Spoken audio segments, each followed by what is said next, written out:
A paz do Senhor Jesus, povo de Deus, aqui quem vos fala, seu irmão em Cristo Jesus, Cleiton de Oliveira. E assim como foi dito, né, estamos aqui no segundo episódio, né, deste tema de um panorama bíblico no livro do Apocalipse. No primeiro episódio, o professor Romário Rodrigues falou sobre, deu uma introdução, né, acerca do livro do Apocalipse, falou até o capítulo 11, e hoje ele vai estar dando continuidade, né, neste panorama do livro do Apocalipse. O professor Romário dá uma saudação para os ouvintes, né? Pai do Senhor, pastor Júnior Cleiton, Pai do Senhor para todos os nossos irmãos e amigos que irão acompanhar esse podcast posteriormente, que Deus possa abençoar cada um. E mais uma vez é um privilégio estar aqui.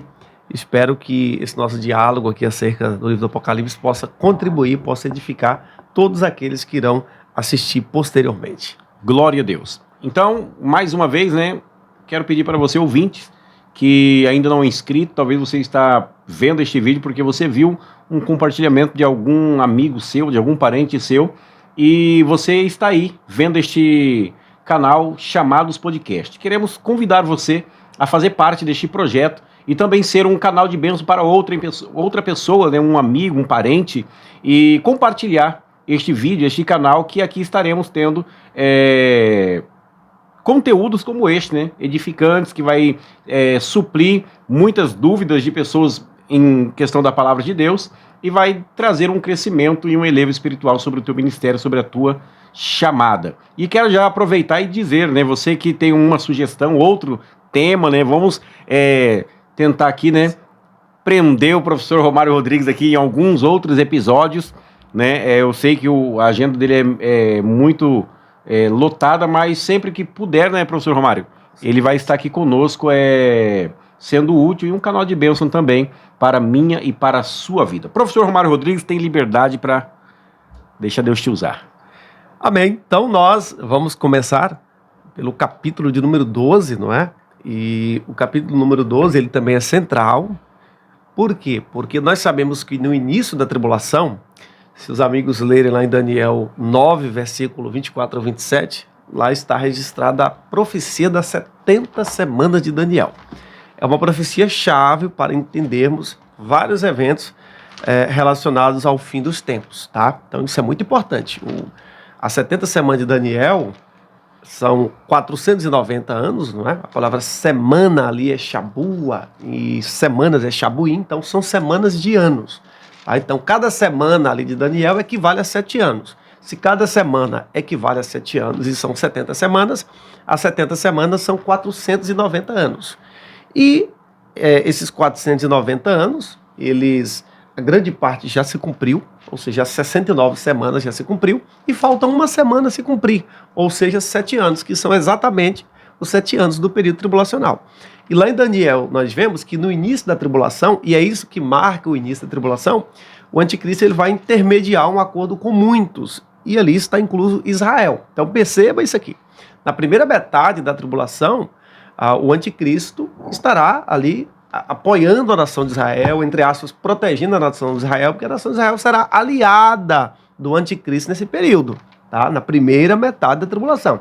A realidade muda a partir da metade da tribulação. Então, o capítulo 12 de Apocalipse, ele marca exatamente essa virada de chave. Então, Israel, que era aliado na primeira parte, agora passa a ser perseguido pelo anticristo, tá? Então, no capítulo 12 de Apocalipse, João tem a visão aqui da mulher e do dragão. O dragão, todos nós sabemos que é Satanás, a antiga serpente, o diabo, Satanás, tá? Então, todos estamos cientes de que é Satanás. Agora, quem é essa mulher do Apocalipse 12? Vocês lembram que nós falamos aqui que a Bíblia tem que ser interpretada literalmente sempre que possível, a não ser que o contexto diga o contrário. Então, o contexto, ele é soberano na interpretação, tá? A gramática é importante? Mas a gramática por si só não é determinante. Nós não podemos interpretar nenhum texto bíblico sem considerar o contexto. Então, vamos ver quem é essa mulher. Vamos deixar a própria palavra falar. Apocalipse 12, e nós falamos que mesmo as passagens que são simbólicas, que não são literais, essa simbologia aponta para o que é literal, e a simbologia só pode ser explicada pela literalidade. Apocalipse 12, 1, você pode acompanhar na sua casa. João diz o seguinte: E viu-se um grande sinal no céu. Olha só, e viu-se um grande sinal no céu. Uma mulher vestida do sol, tendo a lua debaixo dos pés e uma coroa de 12 estrelas sobre a cabeça. Eu pergunto para vocês, essa mulher aqui é uma mulher literal, de carne e osso? Não. Por quê? Porque João diz que essa mulher está vestida do sol. Ora, isso não é literal, porque o sol é uma estrela que é maior do que a terra, tá? Ele diz também que essa mulher tem a lua debaixo dos pés. A lua é imensa. Além disso, ele diz que essa mulher tem 11 estrelas sobre a sua cabeça. Sabemos que muitas estrelas são maiores do que a Terra, que é uma imensidão. Imagine aí, existem estrelas que são maiores do que a Terra. Então, aqui não é uma mulher de carne e osso, né? Existem até alguns que defendem que essa mulher seria Maria. Não pode ser Maria. Não pode representar Maria por vários motivos que nós encontramos aqui no texto. Mas quem é essa mulher vestida do sol, com a lua debaixo dos pés e 11 estrelas sobre a sua cabeça? Veja que o principal princípio da hermenêutica é a Bíblia interpreta a si mesma. Então vamos lá para Gênesis 37, 9. Veja um texto de Apocalipse 12, nós vamos encontrar a resposta lá em Gênesis 37, 9. Eu pedi para o pastor ler Gênesis 37, 9 no sonho de José. Segundo o sonho de José, se eu não estiver equivocado. Gênesis 37, 9. Gênesis 37, 9 diz assim a palavra do Senhor. E sonhou ainda outro sonho, e contou aos seus irmãos, e disse: Eis que ainda achei um sonho, e eis que o sol e a lua e 11 estrelas se inclinavam a mim. Olha só, então aqui nós vamos fazer o paralelismo. Nós vamos comparar dois textos bíblicos que estão tratando do mesmo assunto. Pergunto para vocês, vamos ver os elementos. Nós temos sol em Apocalipse 12? Sim. Temos sol em Gênesis 37? Sim. Temos lua tanto em Gênesis, como temos lua também em Apocalipse. Temos estrelas tanto em Apocalipse, como também temos estrelas lá no livro de Gênesis. A pergunta que fica é, quem é que se curva diante de José no Egito? Os irmãos de José. Esses irmãos de José, mais tarde, claro, ao lado dos dois filhos de José, Efraim e Manassés, formam as 12 tribos de Israel. Se esses astros são representados ali pelos irmãos de José, que se curvam diante dele no Egito, e esses irmãos mais tarde dão origem às 12 tribos de Israel, a pergunta que fica é, quem é a mulher de Apocalipse 12? A nação de Israel. Então veja que a Bíblia interpreta ela mesma. Você lê Gênesis 37, 9, aliás, 1 Apocalipse 12, versículo 1, e Gênesis 37, 9, fica claro ali que essa mulher não é a Maria, não pode ser Maria, tá? Até porque o tempo e o local para onde Maria foge com Cristo é completamente diferente do tempo e do local que a mulher foge aqui em Apocalipse 12, e também não pode ser a igreja. Alguns pós-tribulacionistas dizem que essa mulher pode ser a igreja, mas não é. Por que não é a igreja? Porque a Bíblia diz que essa mulher dá luz a um varão. Aí esse varão é levado aos céus. Esse varão aqui é Cristo. Ora, a igreja não dá origem a Cristo, muito pelo contrário. É completamente o inverso. Então, a alternativa bíblica é que essa mulher do Apocalipse 12 representa a nação de Israel. E essa mulher, no capítulo 12, ela está sendo perseguida pelo dragão, tá? A Bíblia diz que Deus dá asas à mulher. Claro que asas aqui é uma forma de dizer que Deus vai dar livramento para a mulher, que a mulher vai conseguir, vai escapar, vai fugir das perseguições, não é, do dragão, né, intermediado aí pelo anticristo, pelos seus aliados, não é? Então, essa mulher do Apocalipse 12 é a nação de Israel após o momento que o acordo é quebrado. Porque na metade da tribulação, o acordo entre Israel e o anticristo vai ser quebrado. Israel, que era protegido pelo anticristo, que tinha essa aliança, esse vínculo, e esse vínculo foi feito por uma semana, ou seja, por 7 anos, mas na metade da tribulação o vínculo é quebrado e agora Israel passa a ser perseguido. E essa perseguição ela começa a ser descrita exatamente no capítulo de número 12 do Apocalipse. Então ele é uma virada de chave. Se antes nós estávamos falando da primeira metade da tribulação, agora nós vamos ver que nós já estamos entrando, claro, nos estudos, na segunda metade da tribulação, porque Israel aqui está sendo perseguido pelo dragão. Isso demonstra que já estamos aqui adentrando os estudos acerca da segunda metade. No capítulo de número 13, João, ele tem a visão das duas bestas, né? Que de besta não tinha nada, né? Essas bestas aqui, claro, lembra do símile? E o que eu vi era semelhante, parecido. Então, besta aqui tem a ideia de algo que é monstruoso, que é espantoso, não é? Então, João, num primeiro momento, ele vê a besta que sobe do mar, e mar aqui representa povos, mar aqui representa nações. E essa besta que sobe do mar, queridos, é o anticristo. É esse líder que será revelado após o arrebatamento da igreja. É esse líder que a Bíblia Sagrada diz que agirá segundo a eficácia de Satanás. Com certeza, o anticristo e o falso profeta serão as pessoas que mais terão tido comunhão com o diabo em todos os tempos. Pela descrição bíblica é isso, ou seja, agirão segundo a eficácia, a eficiência, o poder de Satanás. Então essa besta que sobe do mar é o anticristo, que será um líder político, será um líder bélico, ou seja, de guerra, será um líder econômico. Então ele governará aqui na terra durante esse período tribulacional. Claro que o rei soberano de todas as coisas é Deus. Não podemos achar que com isso Deus perdeu o controle, de maneira nenhuma. Esse governo temporário do anticristo é a permissibilidade divina, é até uma forma de juízo, ou seja, Deus vai a permitir essas coisas, porque é ter uma forma de Deus executar juízo na vida daqueles rebeldes que estarão aqui no período tribulacional. Então a besta que sobe do mar é o anticristo. Mas depois, no versículo 11, João vê uma besta que sobe da terra. Alguns sugerem, isso é uma possibilidade, tá? Que essa terra que seja uma referência a Israel. A Bíblia não diz. Então, essa besta que sobe da terra é o falso profeta.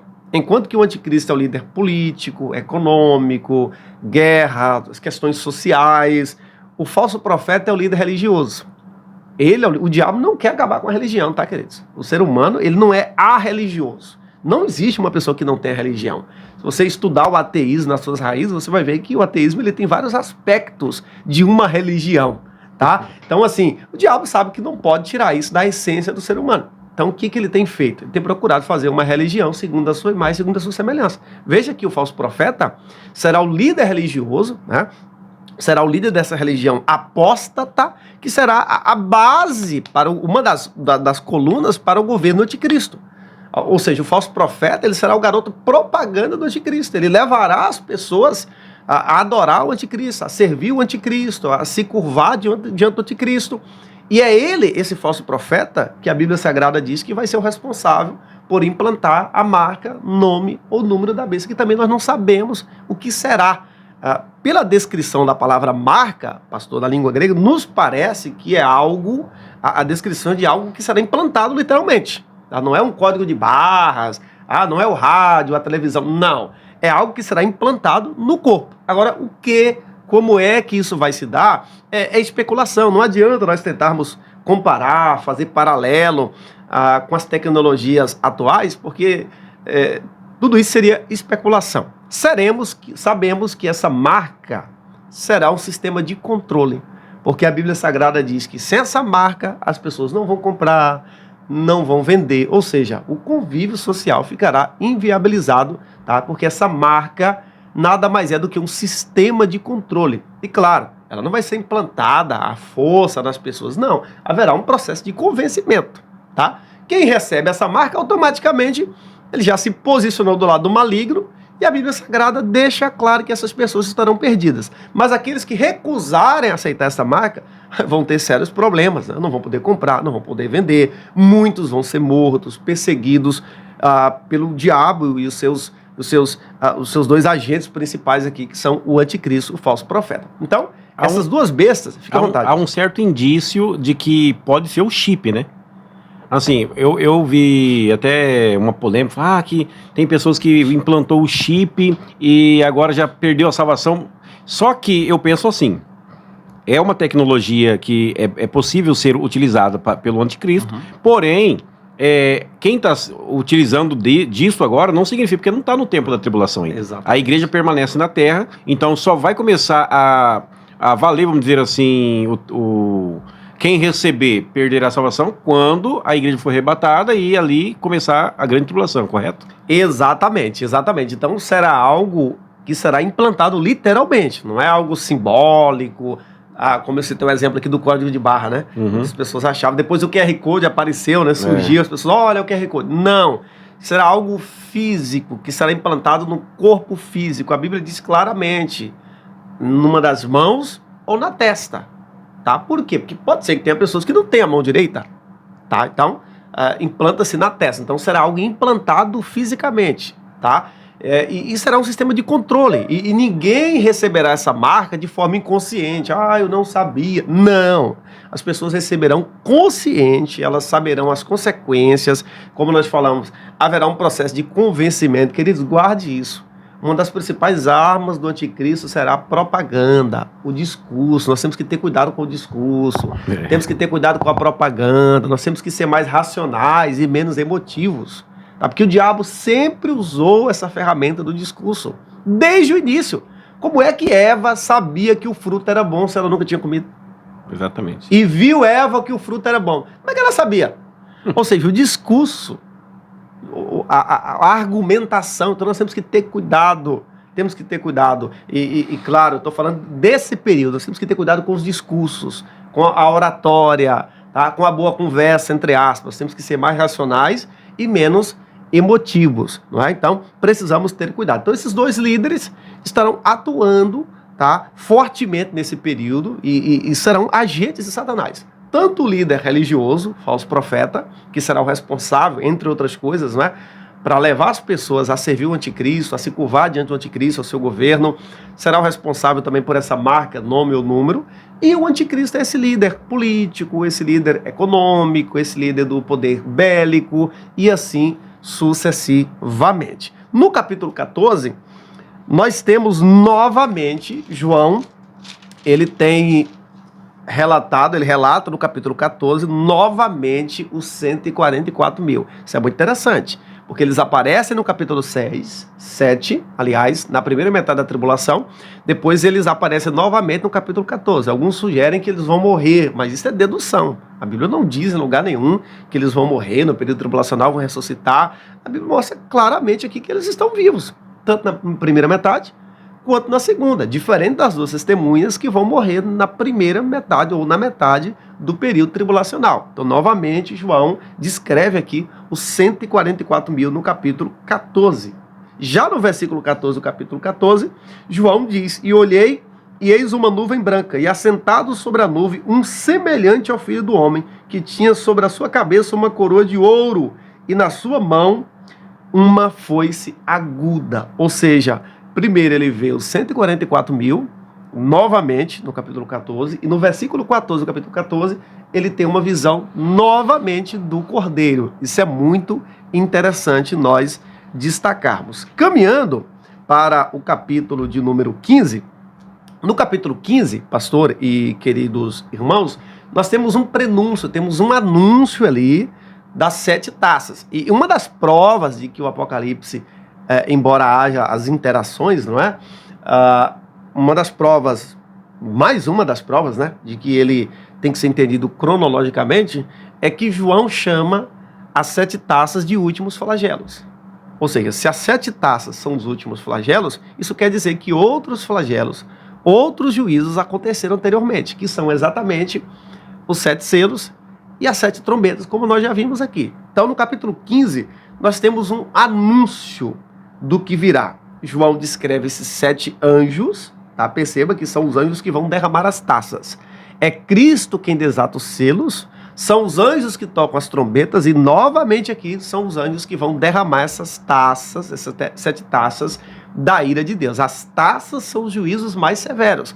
Não é que os outros eram moleza, não é isso, tá? Mas as trombetas são mais intensas do que os selos, e as taças são mais intensas do que as trombetas. Então, no capítulo 15, nós temos aqui o anúncio, a descrição desses 7 anjos e o anúncio dessas trombetas.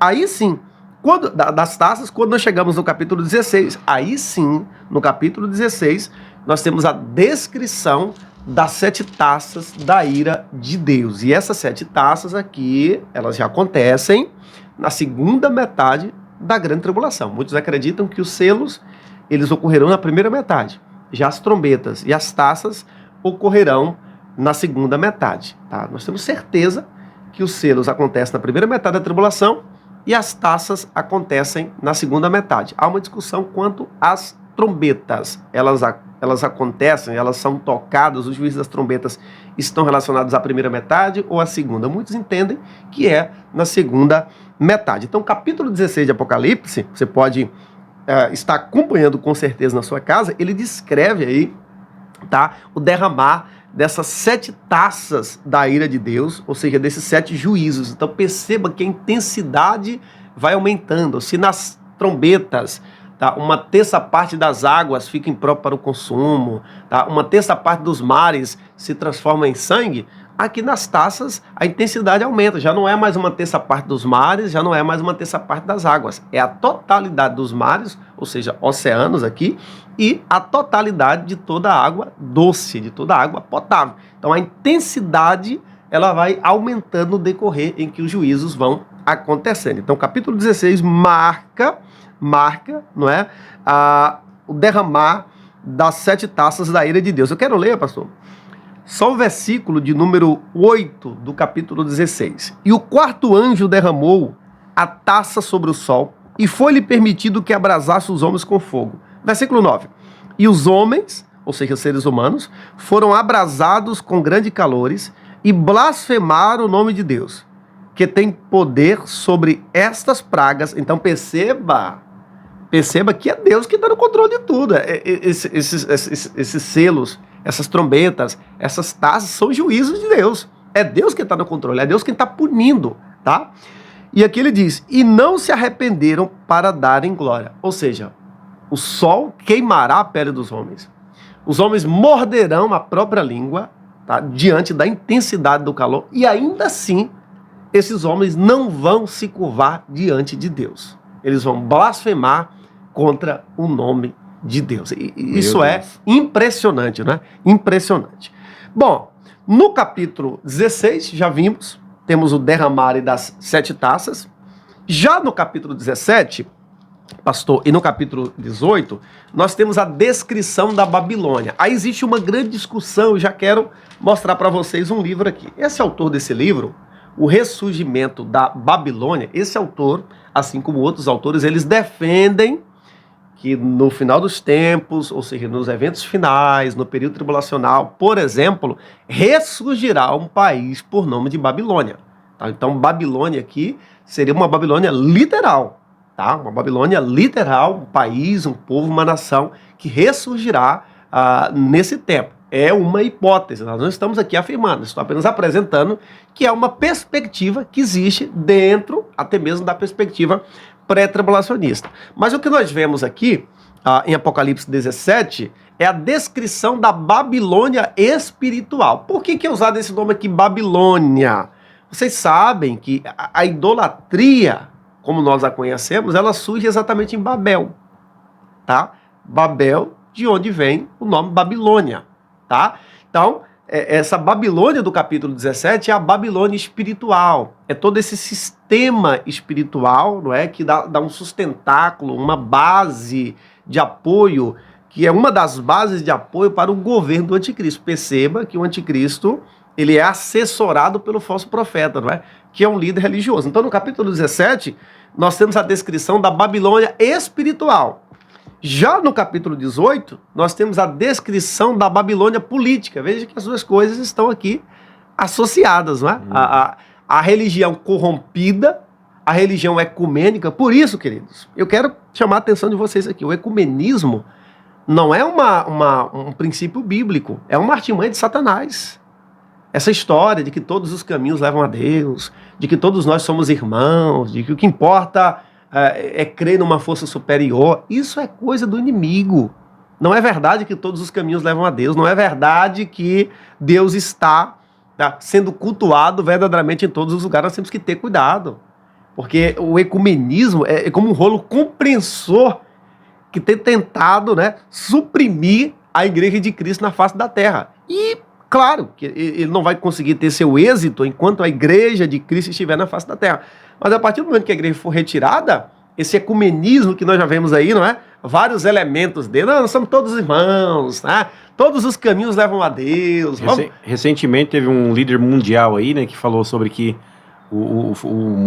as religiões têm que se unir, ser uma só, já é tudo um preparo para, né? Exatamente. Isso não quer dizer que nós temos que odiar as pessoas, que nós temos que ter pavor das pessoas. Jamais. Temos que orar por todos, temos que amar a todas as pessoas, assim como Cristo amou e ama. Esse é um ponto. Agora, essa história que todos somos irmãos, não somos não. Não somos e não somos mesmo. A Bíblia diz que filho de Deus é aquele que tem Jesus como Senhor e Salvador. João 1,12. E todos quanto recebeu, foi-lhes dado o poder de serem feitos filhos de Deus. 1 de João 3,2. Amados, agora somos filhos de Deus. Então tenhamos cuidado. Tenhamos cuidado porque nós vemos aí várias tentativas, inclusive aqui no Brasil, várias tentativas, religiões aí tradicionais, conhecidas, Brasil afora, querendo abrir mão, pelo menos de forma maquiada, né, de alguns aspectos, para tentar se aproximar dos evangélicos, para tentar se aproximar dos protestantes. Para com isso, para que essas desavenças, para que essas diferenças, o que nos separa são as coisas menores. Eu não estou falando de igreja, de irmãos em Cristo. Aí sim, tá? Nós temos diferenças menores enquanto igreja de Cristo, enquanto servos de Cristo. Sim, nós não defendemos um ecumenismo, mas defendemos uma comunhão como irmãos, como o corpo de Cristo. Sim, devemos viver em comunhão. Temos diferenças, temos divergências, sim, mas maior é aquele que nos une. Agora, quando nós saímos dessa fronteira, aí a realidade muda. Então você precisa estar atento, porque o movimento ecumênico mundial, ele vem como rolo compressor. E se você não estiver alicerçado na palavra, tá? Você vai confundir ecumenismo com comunhão. E aí nós precisamos separar o joio do trigo. Então no capítulo 17 é anunciada a queda do sistema espiritual, representado aqui por Babilônia, tá? E no capítulo 18 nós temos aqui a descrição da queda dessa Babilônia política, econômica. Claro que eles estão interligados. Ou seja, por trás disso tudo, ou ao lado, ou acima de todo esse sistema, está Satanás e seus dois agentes. Então, a queda da Babilônia espiritual, a queda da Babilônia política, pastor, é, na verdade, a queda do império do anticristo. Ou seja, desse subordinado de Satanás. E é interessante que no início, no capítulo 19, é celebrado entre os santos a queda desse sistema. Então, perceba que o sistema cai por inteiro. Lembra da pedra lá de Daniel? Da pedra que é solta, tá, sem auxílio de mãos humanas, é aqui que esse reino maligno, esse sistema pecaminoso, esse mundo que jaz no maligno, né? Esse império do anticristo no período tribulacional, é aqui que a pedra... Por quê? Porque a partir do momento que o império do anticristo, que o anticristo é derrotado, o falso profeta é derrotado, tá? Nesse período, no final do período tribulacional, o que vem depois da segunda vida de Cristo? Obviamente, no final da tribulação, o juízo das nações. O que entra em ação? O reino de Cristo. Então, quando o reino de Cristo é instaurado na terra, o reino de Satanás, ou seja, intermediado aí pelos seus dois agentes principais, o anticristo e o falso profeta, chegará ao seu final. Então, é aqui que nós temos o ápice. Claro que a cruz... Na cruz ali a sentença já foi decretada. Satanás ele já foi derrotado na cruz. Mas essa derrota ela é definitiva aqui, no final da tribulação, com a vinda de Cristo com seus santos ao final da 70ª semana de Daniel. Então, capítulo 17 e 18 do Apocalipse é a descrição da queda desse sistema maligno, da qual Satanás é o seu Deus. Esse sistema maligno que é capitaneado aqui, claro. Temos que lembrar que na tribulação, o diabo ele vai agir de uma liberdade tão grande que a Bíblia diz que ele será enviado para cá. Daniel 12 escreve isso, tá? Então ele terá uma liberdade e é o próprio Deus que está causando essas coisas e que está permitindo essas coisas, tá? Além dele tem os seus dois agentes, o anticristo e o falso profeta. Então o capítulo 18 é a descrição, tá? Do ápice da derrota final de todo esse sistema maligno e pecaminoso. Aí no início do capítulo 19, tá, há as celebrações por essa queda desse sistema maligno, satânico, né, que impera sobre a face da terra. Alguma pergunta, se eu quer? Pode ficar à vontade. Então aqui no capítulo 19, onde você falou que é o início da comemoração dos santos, no caso, ou seja, da igreja que vai estar arrebatada, que já tem vindo com Cristo, né? E então o 19 é o início das celebrações. Isso, no início do capítulo 19, olha o que diz o versículo 1. E depois dessas coisas, olha só a cronologia. Veja que a cronologia ela está clara aqui no Apocalipse. E depois dessas coisas, quais essas coisas? As coisas que aconteceram anteriormente. A queda da Babilônia espiritual, a queda da Babilônia política, ou como alguns entendem, né? A queda desse país, desse reino, tá? Literal, babilônico, e aí temos capitaneado tanto os aspectos políticos, econômicos, sociais, religiosos e assim por diante, tá? Então, o que o capítulo 19 está descrevendo no início, depois dessas coisas, depois daquilo que nós acabamos de ver. Ele diz o seguinte: e depois dessas coisas, ouvi no céu uma grande voz de uma grande multidão que dizia: Aleluia! A salvação e a glória e a honra e o poder pertence ao Senhor nosso Deus. Perceba, o diabo está aqui na terra, na tribulação. Claro que ele age aqui, mas no período da tribulação, agirá de uma forma como, né, nunca foi vista, tá? Porque o próprio Deus permitirá que isso aconteça, tá? Então, veja que o diabo está agindo, o anticristo está agindo, o falso profeta está agindo, mas Deus é o Senhor de todas as coisas. Nunca nos esqueçamos disso. Quando a Bíblia diz que o mundo jaz no maligno, a Bíblia não está dizendo que o diabo está no controle de todas as coisas. Pelo amor de Deus, não podemos confundir as coisas. O Senhor de todas as coisas é Deus. Claro que existe um reino de Satanás, um império de Satanás, sim, mas é um governo limitado, é um governo subordinado e que não pode nem comparar com o governo, tá, universal e eterno de Deus. Aí, no versículo 2 diz assim: porque verdadeiros e justos são seus juízos, porque julgou a grande prostituta. Quem é essa grande prostituta aqui? E prostituição aqui pode ser prostituição espiritual, moral, né? Que havia corrompido a terra com a sua fornicação. Olha só. E das mãos dela vingou o sangue dos seus servos. E outra vez disseram: Aleluia! E a fumaça dela sobe para todo o sempre. Aí no versículo 4, olha só.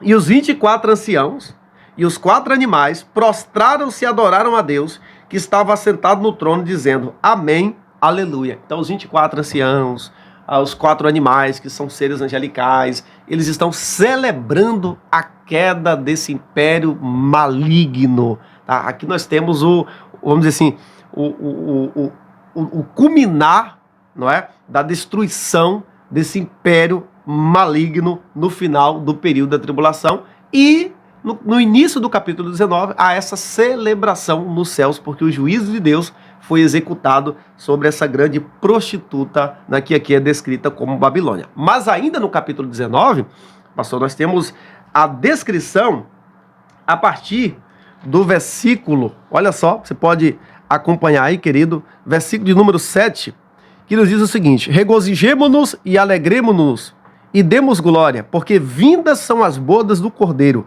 e já sua esposa se aprontou. Perceba, a igreja aqui já não é chamada mais de noiva.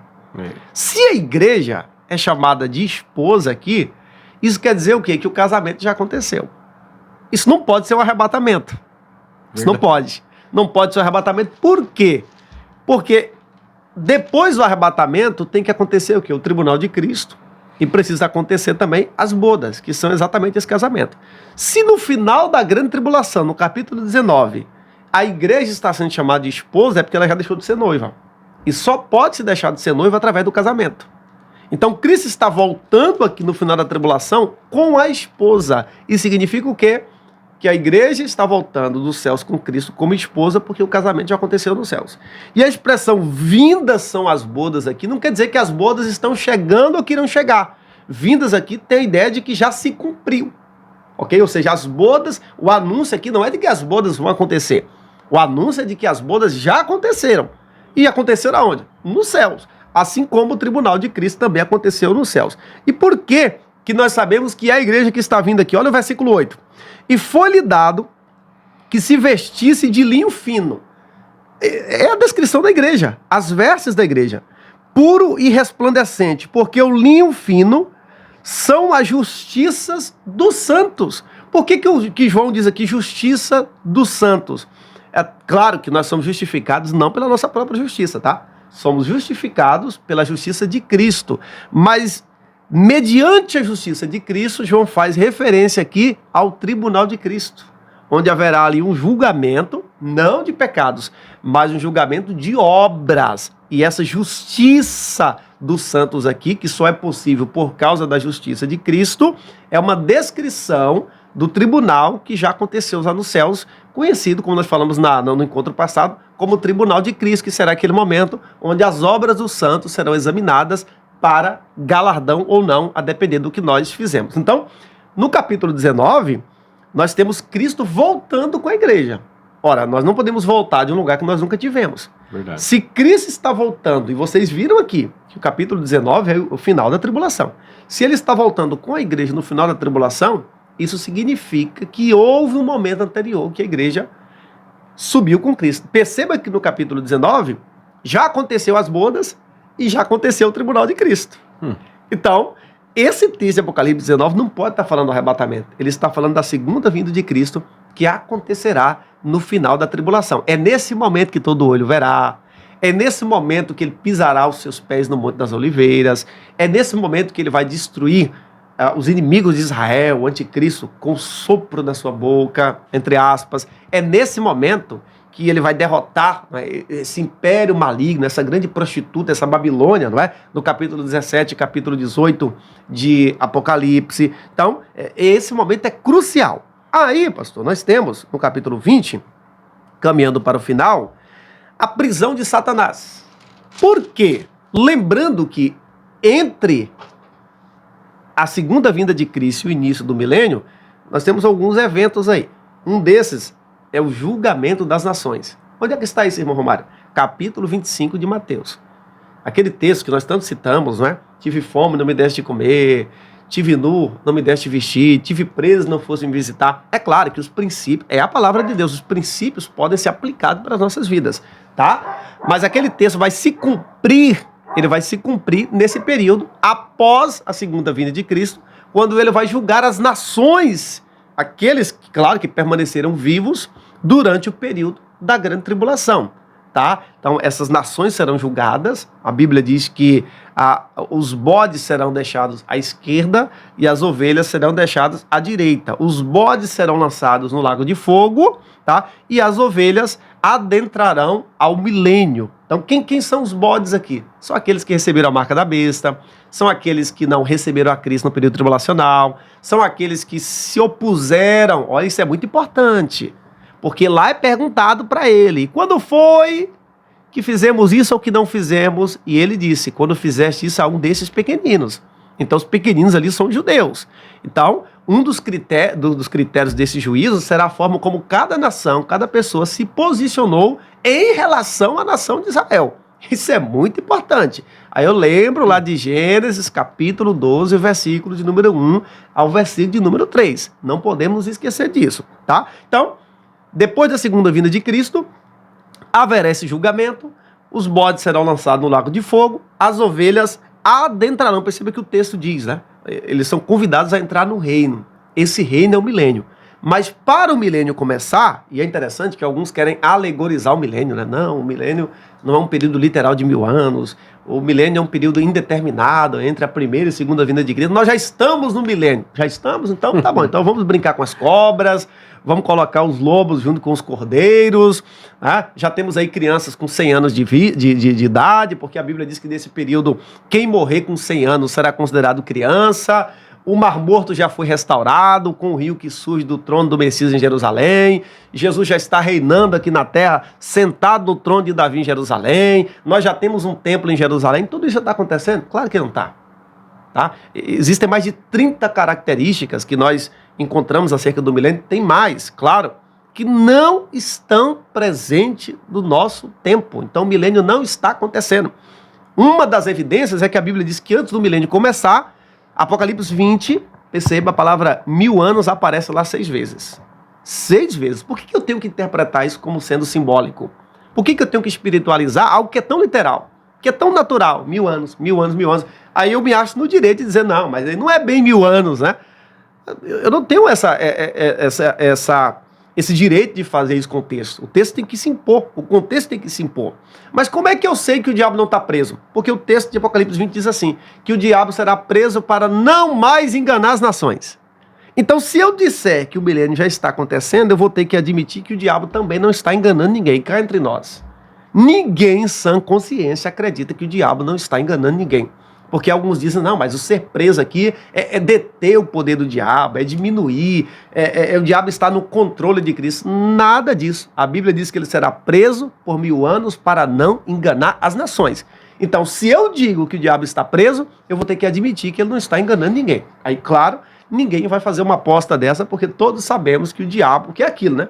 Se o diabo tá preso, quando soltar, me avise, né? Porque ele preso, sem enganar ninguém, como alguns querem acreditar, já tá fazendo o que tá, imagina quando ele estiver solto, né? Misericórdia, né? Entende? Então, esse é o problema das pessoas querer brigar com o texto, né? De querer pegar a sua caixinha teológica, a sua cosmovisão e querer vestir no texto. Existem inúmeras características do milênio que não se pode observar no nosso tempo. Quer ver um exemplo? Isaías diz que no milênio haverá pleno conhecimento de Deus a ponto de ninguém precisar ser ensinado. Ora, se nós já estamos no milênio, para que Deus levantou mestres? Para que Deus levantou pastores, ensinadores? Porque no milênio ninguém precisará ser ensinado. Haverá pleno conhecimento de Deus. Perceba, não tem como. Então, o diabo será preso e, claro, juntamente com ele, os seus agentes, os seus demônios. Então, a terra passará por esse período, porque o milênio, ele é um período melhor do que a nossa era, mas ele não é semelhante ao estado eterno, tá? Então, ele é melhor do que o nosso tempo, claro, Cristo está reinando aqui na terra, ele é o rei de toda a terra, é nesse período que as alianças de Deus com Israel se cumprirão literalmente, é por isso que o milênio tem que acontecer literalmente. Um dos motivos é este, que Israel nunca herdou toda a terra, Israel nunca foi uma nação plenamente de sacerdotes. Então, aquelas alianças incondicionais que Deus fez com Abraão, depois nós temos uma subaliança, que é a aliança davídica, a aliança da terra, a nova aliança, elas nunca se cumpriram. Então, elas precisarão se cumprir, por quê? Porque são alianças incondicionais. Deus não estabeleceu condição para essas alianças acontecerem. A condicionalidade é quanto aos indivíduos. Ou seja, a aliança, ela não pode ser revogada. Mas para os indivíduos se beneficiar da aliança, eles precisam crer. Eles precisam receber a Cristo como Senhor e Salvador. Então, por isso que tem que haver esse tempo na terra, esse período de 1000 anos, onde Cristo vai reinar aqui a partir de Jerusalém. Além disso, o capítulo 20 descreve também, depois do milênio, porque no final do milênio, pastor, o diabo vai ser solto. Pois é, o diabo vai ser solto porque boa parte dessa geração, essa geração que nasce no milênio, eles não são tentados pelo diabo, porque o diabo está preso. E no final do milênio, o diabo será solto por um pouco de tempo, não sabemos quanto tempo será, e acreditem, a Bíblia diz que ele ainda vai enganar tanta gente quanto as areias da praia do mar. Claro que aqui é uma hipérbole, é uma força de expressão, para a Bíblia dizer que mesmo tendo pouco tempo, ele ainda vai enganar muita gente. Então perceba, as pessoas estão aqui, Cristo está reinando aqui na terra pessoalmente, e ainda assim, tá, com tudo conspirando a favor, no final o diabo é solto e ainda vai enganar essas milhares e milhares de pessoas. Aí ele vai tentar dar a sua última cartada. Irmãos, o diabo já sabe que ele é um perdedor. Mas por que ele insiste? Porque o seu destino já está traçado. Então, para ele é vantagem tentar atrair mais pessoas para a sua condição, porque ele sabe que ele já está decretado e o decreto de Deus sobre a vida dele e dos demônios é revogável, tá? Então, o alvo do diabo é você que está na presença de Deus. É te tirar, não é nem te tirar da igreja, tá? É te tirar da presença de Deus. É te tirar do caminho do Senhor. É te levar à apostasia. Um ponto muito importante que o senhor falou aí, né? Eu não quero ficar interrompendo aqui o professor Mário para ele poder, né, dar o segmento aqui na linha de raciocínio, mas um ponto muito importante que o senhor falou aí, que antigamente a gente observamos que ele tinha o intuito, o adversário de nossas almas, de tirar as pessoas da igreja, hoje não. Hoje se vê muito, é o que o senhor falou. O intuito não é tirar da igreja, mas é corromper o cristão dentro da igreja. Às vezes ele está ali dentro da igreja, só que está praticando coisas que é contrário à doutrina santa do Senhor, e ali, consequentemente, está correndo o risco de perder a salvação. É como uma irmã falava sempre, né? É aquela pessoa que vai nadar e morrer na praia, né? Porque está dentro da igreja, às vezes tem até cargos na igreja, né? uma função eclesiástica e está indo totalmente contrário à doutrina santa do Senhor. Então é muito importante, né, observar isso, né? A minha vida está pautada na palavra. Eu estou servindo ao Senhor, eu tenho cargo na igreja, eu tenho uma função eclesiástica. Mas como que eu estou me comportando como obreiro, como servo, como membro na igreja, né? Exatamente. Será que eu estou sendo enganado dentro da igreja? É muito importante, né, professor Romário, a gente observar isso à luz da Bíblia. Só um adendo aqui. Muito importante, pastor, sua contribuição, porque todo salvo, ele precisa de uma igreja. Nós precisamos. Mas o fato de você pertencer a uma igreja, isso não é sinônimo de que você é salvo, de que eu sou salvo. Ter carteirinha de membro, ter cargo na igreja. O que Jesus diz em Mateus 7? E naquele dia, muitos dirão, Senhor, olha só, no seu nome eu fiz isso, fiz maravilhas. Preguei, né? Eu preguei. E o que ele vai dizer? Apartai-vos de mim, porque eu nunca vos conheço. A palavra conhecer ali tem um sentido de relacionamento. Quer dizer, essas pessoas fizeram todas essas coisas, mas nunca tiveram um relacionamento real com Deus. Tem pessoas que já estão para aposentar, não é, na sua igreja local, mas nunca foram regeneradas, nunca nasceram de novo. São pessoas que fazem parte de uma denominação, mas o seu testemunho não é de cristão, o seu comportamento não é de cristão, porque a salvação é pela graça. A graça, ela começa o processo de salvação, a graça nos mantém de pé e é por essa graça que a consumação da nossa fé será dada. Tudo é pela graça. Mas a graça não é vazia. A graça, quando nos alcança, ela produz transformação. Tiago diz, mostre-me a tua fé sem obras, que eu te mostrarei as minhas obras através da fé. Paulo diz em Efésios 2:8 que somos salvos pela graça, para que ninguém se glorie. Mas ele diz no versículo 10, fomos salvos pela graça para sermos fazedores de boas obras. Então, eu posso aceitar a Jesus, eu posso fazer parte de uma comunidade cristã, ótimo, excelente. Mas o que vai demonstrar se eu sou salvo ou não é a minha conduta, é o meu caráter, é o meu comportamento, porque é impossível que uma pessoa seja regenerada e essa regeneração não produza frutos. A regeneração produz frutos.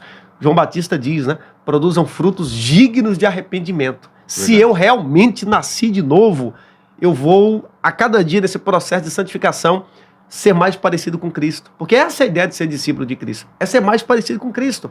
É ser menos parecido com o meu passado e ser mais parecido com Cristo. Hoje eu ouvi um pastor falar sobre isso, que quando a gente aplica o autoexame, nós ficamos livres do autoengano. E o que tem de pessoas enganadas? Meus irmãos, o seu gabarito de conhecimento, a sua posição ministerial, os dons que Deus te deu, o seu tempo de crente na igreja, isso não é garantia de salvação. Tem muita gente enganada. E eu nem digo que vão ser surpresos, porque as pessoas sabem. Paulo diz que nós temos que analisar nós mesmos. E não é só no dia da ceia, não, tá? É todos os dias aqui, ó. Não deve deixar para ser a ceia mensal. Temos que nos avaliar todo dia. Ele diz, porque se nós analisássemos a nós mesmos, nós não seríamos julgados. Paulo não nos orienta a julgar a vida dos outros. Eu não devo ir para a ceia examinar quem está apto ou não está apto para ceiar. Eu não devo ficar na igreja examinando quem está apto ou não está apto para ir para os céus. Eu devo examinar a mim mesmo. A mim mesmo. Tiago diz que eu não posso ser juiz de ninguém. Eu não posso ser juiz de servo alheio. Gente, a noiva é de Cristo, não é minha. Tem gente que não cuida nem da noiva dele, quer cuidar dos outros, né? Então, assim, a noiva é de Cristo. Nós temos que examinar nós mesmos. É o que o pastor disse. Quem pratica o autoexame não é moldado pelo autoengano. E nós só vamos nos enganar se nós formos movidos pelas nossas convicções. Mas se formos movidos pela palavra, nós não teremos surpresa naquele dia, porque ela não nos deixa enganados. Então, glória a Deus. Ainda assim, essas pessoas serão enganadas. Perceba que tem pessoas que não mudam. Não é porque o ambiente, porque existe essa teoria, não, foi o meio. Não, o ambiente ele propicia sim, mas o ambiente por si só, ele não é determinativo. Tá? No final, a pessoa agirá porque ela quis agir assim. A pessoa tomará um mau caminho porque ela quis tomar aquele mau caminho. O ambiente por si só não pode fazer uma pessoa ir para o caminho do crime, do erro, de maneira nenhuma. O ambiente pode colaborar, tanto positiva como negativamente, porque nós somos seres influenciáveis. Mas Paulo diz em Romanos 14, que naquele dia cada um dará conta a Deus de si mesmo. Hoje, as desculpas servem. Eu posso dar desculpa para o senhor, eu posso dar desculpa para o pastor, para a esposa, eu posso iludir, enganar, mas lá, Romanos 1, a partir do versículo 20, diz que ninguém será indesculpável. Ninguém lá não vai ter essa história. Ah, Senhor, não, ninguém está inocente diante de Deus. Não, por isso que o tempo é hoje, o tempo do arrependimento, o tempo do conserto, o tempo do perdão, tá? O tempo da restauração, o tempo de estar em pé na presença de Deus. Não podemos deixar para amanhã. Escatologia é para isso. Escatologia não é só para aumentar o nosso conhecimento, é para mudar a nossa vida. É para nós esperarmos Jesus hoje. Mas se eu estou esperando Jesus voltar, o que João diz? Portanto, todo aquele que tem essa esperança, purifique-se a si mesmo como ele é puro. Santifique-se a si mesmo como ele é puro. Buscai a paz com todos e a santificação, sem a qual ninguém verá o Senhor. E é essa reflexão que nós temos que fazer diariamente. Senhor, o Senhor pode voltar hoje. O Senhor pode voltar agora. E como é que eu estou? Como é que eu estou?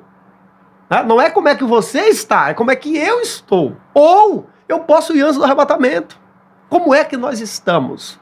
E nós somos conscientes de como nós estamos. Nós somos. Nós só não estaremos se nós fazermos juízos indevidos. Ou seja, nos examinar segundo os nossos próprios critérios. Nós temos que nos examinar segundo a reta justiça. Ou seja, a base para o juízo, seja nossa, seja dos outros, a Bíblia não proíbe julgar. Jamais. Ela manda examinar os espíritos, ela manda examinar as profecias, ela manda examinar aquilo que se ouve, mas ela proíbe juízo de valor. Eu acho, eu imagino. Não. A base para qualquer juízo individual ou secundário é a palavra de Deus. E aí, pastor, após esta rebelião dessas pessoas ao lado de Satanás, a Bíblia diz que Deus vai mandar fogo dos céus e vai derrotar, e derrotar aqui não é aniquilar, tá? Derrotar no sentido de Deus vai vencer entre aspas, né? Porque não há, queridos, não vamos acreditar nisso, tá? Não há uma queda de braço entre Deus e o diabo. O Criador não mede forças com a criatura, jamais. Então Deus vai derrotar, tá? Esses inimigos que vão atentar ao lado de Satanás contra o Messias. Olha a ousadia, né?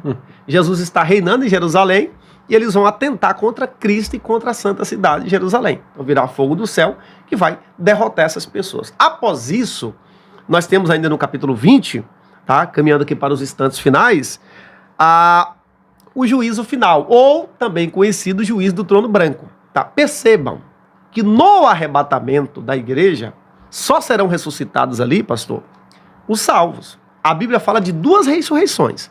A ressurreição de ímpios, no juízo final, e a ressurreição de salvos. Agora, a ressurreição de salvos, ela é uma, mas acontece em etapas diferentes. Tá? Por exemplo, a igreja, no dia do arrebatamento, as duas testemunhas são salvos que vão ressuscitar no período tribulacional. Aquelas pessoas que morreram na tribulação, que vão ressuscitar para participar do milênio. Então, a ressurreição de salvos é uma, mas que se dá em etapas diferentes, ok? Já a ressurreição de ímpios, ela também é apenas uma, mas ela acontece em um só momento. E quando é esse momento? Apocalipse capítulo 20. E aqui, irmãos, já desfaça um mito de que no juízo final, né, teremos lá a presença de salvos também sendo julgados. Isso não existe. A Bíblia não mostra em lugar nenhum salvos sendo julgados. Muito pelo contrário. Lá em 1 Coríntios 6,13, Paulo diz, olha, vocês não sabem que vocês irão julgar os anjos? Então, os salvos estarão no juízo final? Sim, mas não na condição de réu. Nós estaremos lá para ser co-regentes ou co-julgadores ao lado de Cristo. Porque a Bíblia diz que o Pai deu poder ao Filho de julgar. Então, o juiz, lá no juízo final, onde todos os ímpios de todas as épocas, desde Caim, serão julgados, serão Cristo. Quem vai assistir Cristo? A igreja. Porque ele disse, onde eu estiver, vocês estarão também. Então, se Cristo é o juiz e está lá no tribunal, a igreja também estará lá, não para concorrer ou substituir Cristo, jamais. Ela estará lá como assistente. Então, aquele mito, né, de que a igreja vai estar lá sentada e o diabo vai estar acusando, vai estar com um livro, isso não existe. O diabo é que vai ser réu, vai estar na condição de réu. Quando Paulo diz que nós iremos julgar os anjos, tá, os anjos aqui são os anjos caídos, ou seja, Satanás, os demônios, assim como também os ímpios que praticam as obras de Satanás. Então, o juízo final nesse dia, ressuscitará todos os ímpios de todas as épocas. Eles já são condenados, já morrem condenados. Claro, Hebreus 9, 28 mostra isso, que depois da morte vem o juízo. Mas Deus vai julgar, porque Deus é justo. Deus vai mostrar que todos eles tiveram oportunidade, que ninguém foi para o inferno porque Deus predestinou. Isso é outra teoria sem base bíblica, que é apregoada por aí, que Deus predestina incondicionalmente pessoas para o inferno. Isso não existe, isso não tem base bíblica. As pessoas que irão para o inferno são aquelas que rejeitaram a graça de Deus, são aquelas que viraram as costas para Cristo enquanto estiveram aqui. Então lá eles colherão o resultado da rejeição da graça de Deus em vida. Então Deus vai mostrar que eles tiveram oportunidade. Só que tem um porém. A Bíblia diz que toda língua confessará que Jesus é o Senhor e todo joelho se dobrará. Nós, a igreja, dobramos aqui, confessamos aqui, mas os ímpios vão confessar lá. Lá, meu irmão, lá não vai ter ateu, não. Lá eles vão ter que dobrar, claro, aqueles que não se arrependerem, não estamos aqui mandando ninguém para o inferno, mas lá eles vão ter que dobrar o joelho e reconhecer que Jesus é o Senhor. Perceba, hoje ele é o nosso advogado, tá? Ele, além de ser o nosso advogado, ele enviou outro consolador. Mas lá, a Bíblia diz que o juízo será sem misericórdia. E lá o juiz é imparcial. Lá não tem jeitinho, meus irmãos. Lá não tem essa história de burlar a lei, de falcatrua humana. Lá o juiz é reto. Então é melhor tê-lo como advogado do que se encontrar com ele como juiz. Porque lá a Bíblia diz, não é que Deus deixa de ser misericordioso. Em essência, não. Mas o juízo será sem misericórdia. Quanto tempo vai durar esse tribunal? Não sabemos. O que nós sabemos é, como diz o Júlio César e a Marlene, né? Ninguém sairá desse tribunal vencedor. Aqueles que estão sendo julgados, eles não sairão de lá vencedores. Então, é um juízo para condenação. É um juízo para ímpios. Não tem a presença de salvos aqui sendo julgados, mas participando desse julgamento ao lado de Cristo. Aí, não sei se você tem alguma pergunta, mas no capítulo 21 e o capítulo 22, perceba, o capítulo 21 e capítulo 22, nós temos a descrição da eternidade, da Nova Jerusalém, temos a descrição do novo céu, da nova terra, e fica aquela pergunta, né? Irmão Romário, onde é que nós vamos habitar? Na Nova Jerusalém, no céu, na terra? É claro, queridos, que tem coisas que estão para além da nossa compreensão. Para além, nós não temos como ter detalhes, Deus não nos deu detalhes, tá? E devemos estar suficientemente alegres com aquilo que Ele nos revelou, tá? Mas a verdade é que na eternidade, até onde nós sabemos, nós habitaremos no novo céu e na nova terra, isso mesmo. A Bíblia não diz que nós habitaremos só nos céus, porque essa é a crença comum, né? Vamos morrer ou vamos ser arrebatados e vamos para os céus.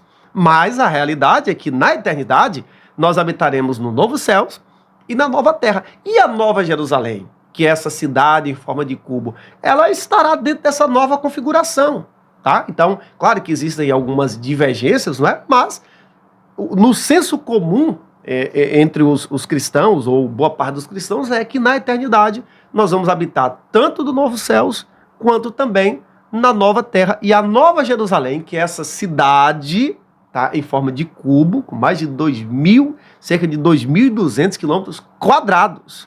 Olha aí, ela fará parte dessa nova realidade. Aí, meus queridos irmãos, enquanto que lá no juízo final, todos os ímpios foram lançados no lago de fogo, tá? Os salvos permanecerão para sempre na presença de Cristo. Perceba. E aqui, pastor, abro um parênteses, só para falar um pouquinho de um ramo da escatologia que quase não é falado, que é a escatologia individual.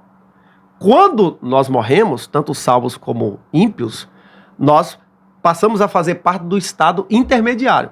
Intermediário aqui não quer dizer que a condição muda depois, tá? Ímpio morre perdido e assim será para sempre. E salvo morre salvo e assim será para sempre.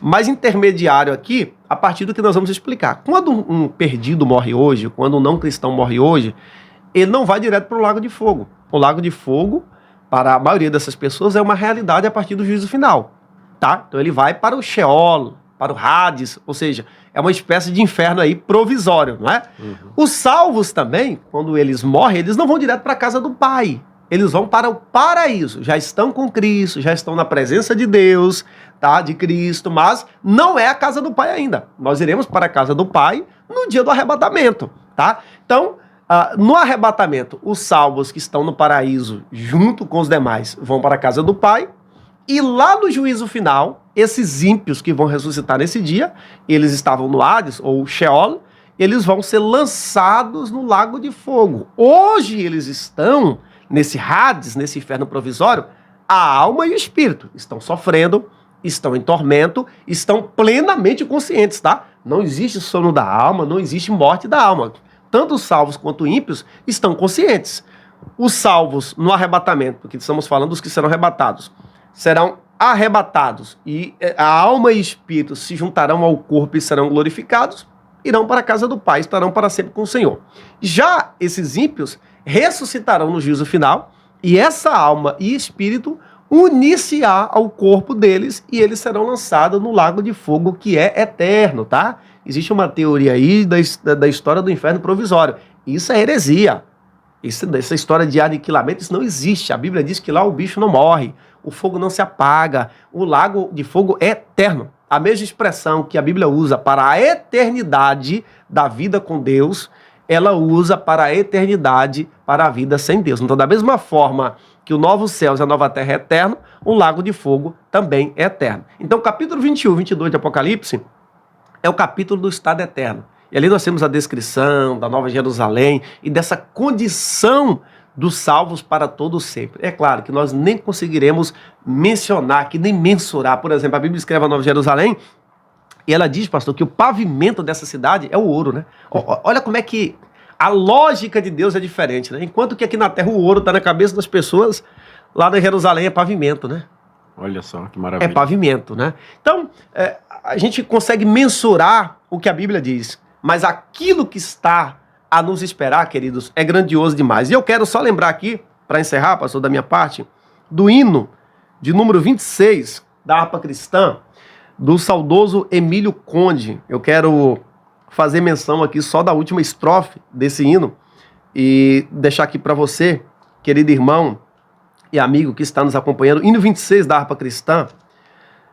No último bloco, no último tópico, diz assim: se é glorioso pensar nas grandezas, nos prazeres que acodem aqui, qual será desfrutar as riquezas que esperam os salvos ali? Os encantos do mundo não podem ofuscar essa glória da além. Não almejas viver, ô amigo, nessa formosa Jerusalém? Essa é a nossa esperança. A nossa esperança é a eternidade ao lado de Cristo. E fica um convite para você que porventura não serve a Deus, tem a oportunidade de entregar a sua vida a Cristo, mediante a graça de Deus que lhe é ofertada, ao nosso estudo aqui acerca da palavra. A graça de Deus está estendida a todos. Deus não se alegra com a morte do ímpio. O desejo de Deus é que todos sejam salvos. E para você que já é salvo, fica aqui essa reflexão. Nós precisamos estar prontos hoje. Precisamos esperar Jesus hoje. A escatologia que aumenta o nosso conhecimento é aquela que tem que mudar a nossa vida. Nós temos que ser mais cristãos hoje do que fomos ontem. Ser mais cristãos amanhã do que o que fomos hoje. E assim devemos manter acesa a chama do arrebatamento em nosso coração. Não podemos deixar, pastor, que o materialismo, que as coisas dessa vida tire a eternidade do nosso coração. Porque o diabo quer isso, tá? Ele quer encher o nosso coração com as coisas do mundo para que o céu seja esvaziado do nosso coração. Claro, como cidadãos da terra, temos as nossas obrigações, os nossos deveres, somos embaixadores de Cristo aqui, mas Paulo diz que isso aqui é passageiro, isso aqui é temporário. Há uma realidade eterna a nos esperar. Por isso, meu irmão, não negocie a eternidade por um momento de prazer. Não negocie a eternidade por uma ilusão satânica. Permaneça pela graça em Cristo. E assim eu encerro, desejando que esse estudo possa te abençoar, a você, a sua família e a sua casa, em nome de Jesus. Glória a Deus. Aí está, né, meus irmãos, este panorama do livro do Apocalipse. Você, né, que está, quem sabe, estudando o livro do Apocalipse e tem dificuldade de interpretar ou de entender, você pode estar pegando esses dois capítulos desse vídeo, né, a primeira e a segunda vídeo que fizemos aqui sobre este panorama bíblico e está pausando, né, professor Romário? Isso. Você leu o capítulo 1, e como o professor Romário aqui deu aqui essa prévia, né, porque não dá para fazer de uma forma profunda, né, professor Romário, por causa do tempo, mas já vai dar uma certa clareza aí no seu estudo, amém? Deus abençoe poderosamente. O professor Romário agora vai estar aqui, né, indicando alguns livros que você pode estar também complementando no seu estudo aí acerca do livro do Apocalipse e da Bíblia, não sei, é só do Apocalipse? Isso. Este, então, é só para os livros, né, o estudo para o Apocalipse. Então, o professor Romário vai estar aí fazendo essa... Nós vamos indicar aqui alguns livros, comentários acerca do Apocalipse, para que você possa aprofundar os seus estudos, a sua pesquisa, né, acerca desse livro e, por que não dizer, de toda a Bíblia Sagrada. Primeiro eu quero apresentar esse livro, 101 Respostas às Perguntas sobre o Livro do Apocalipse, um livro da editora Chamada, do autor Mark Hitchcock, um excelente escatólogo, um excelente livro que vai trabalhar com o sistema de perguntas e respostas acerca do livro de Apocalipse. Também quero indicar o livro Estudos sobre o Apocalipse, um comentário versículo por versículo de Armando Chaves Cohen, também um excelente comentário. Também queremos indicar o livro do pastor Severino Pedro da Silva, Apocalipse, versículo por versículo, um livro publicado pela editora CPAD. Também publicado pela CPAD, queremos indicar o livro do Dr. David Jeremias, o livro Agentes do Apocalipse. Esse vai trabalhar, é uma pesquisa, um estudo acerca dos agentes do Apocalipse, como 144.000, as 12 testemunhas, vale a pena adquirir. Por fim, o livro do pastor Antônio Gilberto, Daniel e Apocalipse. Ele vai falar sobre essa relação entre o livro do Apocalipse e o livro de Daniel, um livro que vale a pena você adquirir também. E quero indicar um livro da editora Chamada, o comentário de Apocalipse do autor John Walvoord, um excelente livro. Se você tiver dinheiro para comprar só um, compre esse da editora Chamada, não que os demais não sejam bons, são. Mas esse do Walvoord é mais robusto, tem mais recursos, é um excelente livro, John Walvoord, editora Chamada. E sobretudo, acima de tudo, leia o Apocalipse, leia a palavra de Deus. Glória a Deus. Aí está, né, irmãos? Mais o encerramento, né, deste 2 vídeos, mas com um propósito de fazer um panorama sobre o livro do Apocalipse e com indicações de ótimos livros, né, para você complementar no seu estudo acerca do livro de Apocalipse. Professor Romário, Deus abençoe a sua vida pelo, né, não medir esforço no convite de estar aqui uma vez mais conosco no canal chamado Podcast. Deus abençoe poderosamente a sua vida, amém? Pastor, muito obrigado, Senhor, que eu agradeço pela oportunidade de estar aqui, pelo convite, pela confiança, agradeço a Deus, agradeço todos os nossos irmãos que irão assistir a esse podcast, esses 2 episódios, espero que seja uma bênção, que possa ter edificado, acrescentado a vida de cada um dos nossos amigos e irmãos. Muito obrigado a todos, muito obrigado, Senhor, mais uma vez pelo convite, estamos à disposição. Amém. Deus abençoe, compartilhe, se inscreva no canal, ajude este conteúdo a alcançar muitas outras vidas para o benefício de cada uma delas, amém? Deus abençoe a sua vida, fica todos na paz do Senhor.